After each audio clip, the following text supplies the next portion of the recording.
I'm proud to see it. You know, to me, 50 Cent is the last gangster rapper. I think he's the last one to do it correctly, and we closed the door on that chapter. If I opened the door, I think 50 Cent closed it. To me, the last gangster rapper was 50 Cent. And why?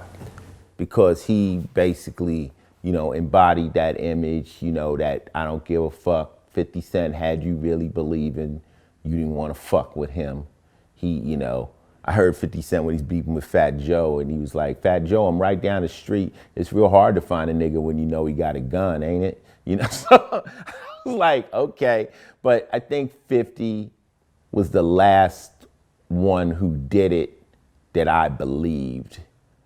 You and 50. Right. Y'all got into it. Right. If you make a diss track, he makes a diss track. Bro, you know millions of people are gonna buy that diss track.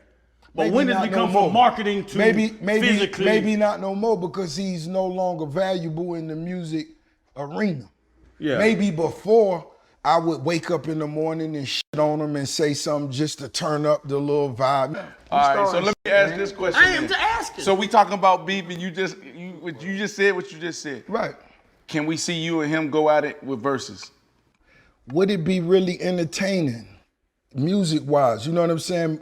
You know, I'm a real dude. 50 Cent had some huge records when he had the biggest producers and artists around him putting them together. That's why right now he can't make nothing. He can't, not to save his life. Rose probably couldn't save him. Well, the first time I met 50, I was going to a place where a lot of people in Queens go to buy jewelry, and that was like at the Coliseum. I was going to the jeweler at the time, and then 50 was at the jeweler. You know what I mean? And my ex that I was with at the time knew 50 too, because they from the same hood. So she introduced us, you know what I'm saying? She called him Bob Boo. You know what I'm saying? Because, you know, people that know 50 in the hood call him Boo. Some people call him Boo. You know what I'm saying? Like, that was his nickname. You know what I mean? She was like, yo, G this Boo, and Boo this G, yada yada, you know what I mean? And we met and shit, you know what I mean? And I kind of noticed 50 had a vest on under his clothing, you know what I'm saying? And I was thinking to myself, like, damn, that was kind of noticeable, you know what I'm saying? Like, if cats try to get at him, you know what I mean, they might try to go at his top, because it was noticeable that he had a vest on, you know what I mean? And that kind of stuck with me, you know what I'm saying? But, you know, shit happened, you know, I'm glad 50 made it through, yada yada. His fucking life story is incredible.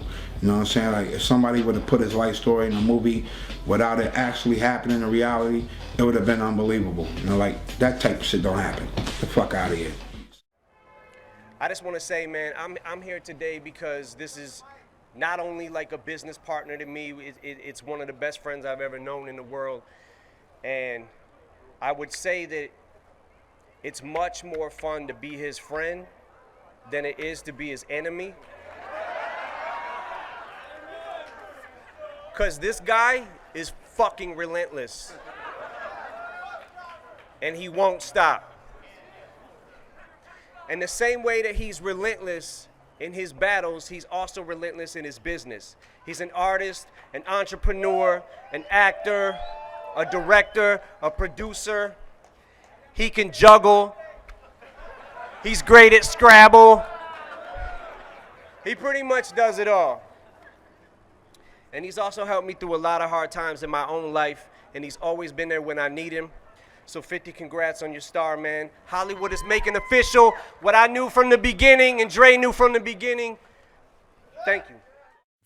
Hello. Now, I want to recite what he said in it. He says, I tried to help them kids get on. They turned around and spit right in my face so Game and Buck both can suck a dick.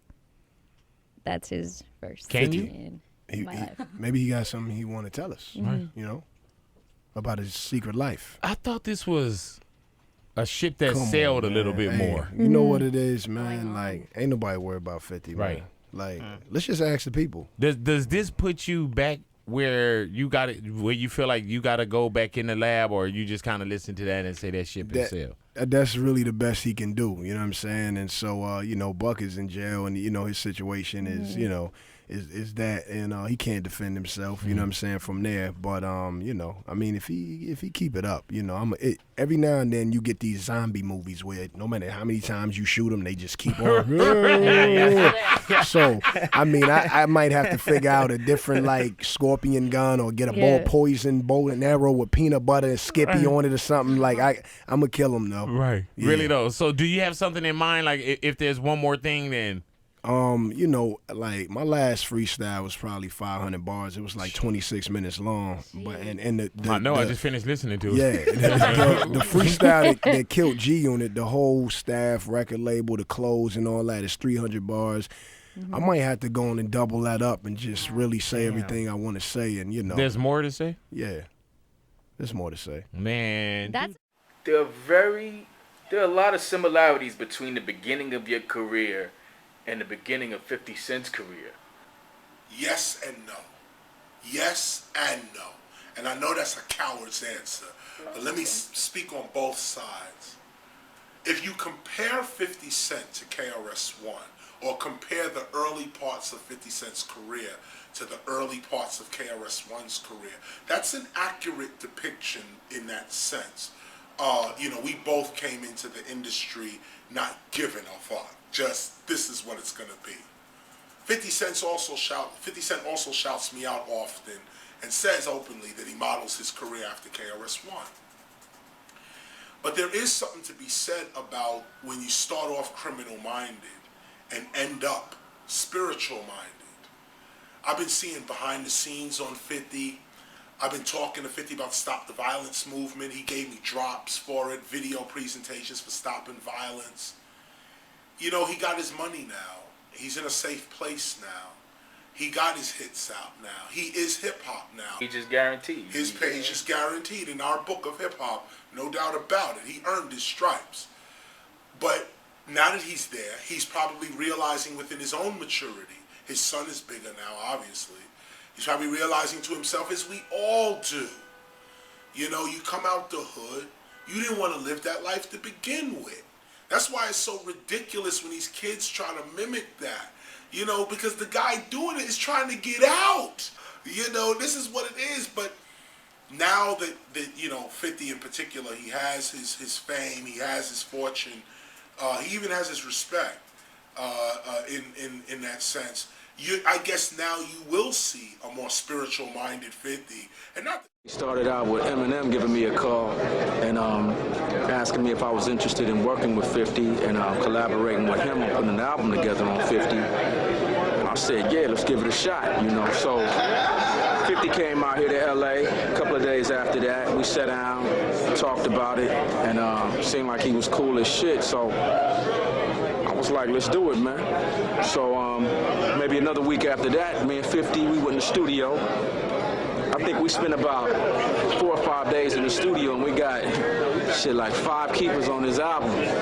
50, in my opinion, is one of the most incredible artists I've worked with in the studio as far as writing and just like basic performance and just like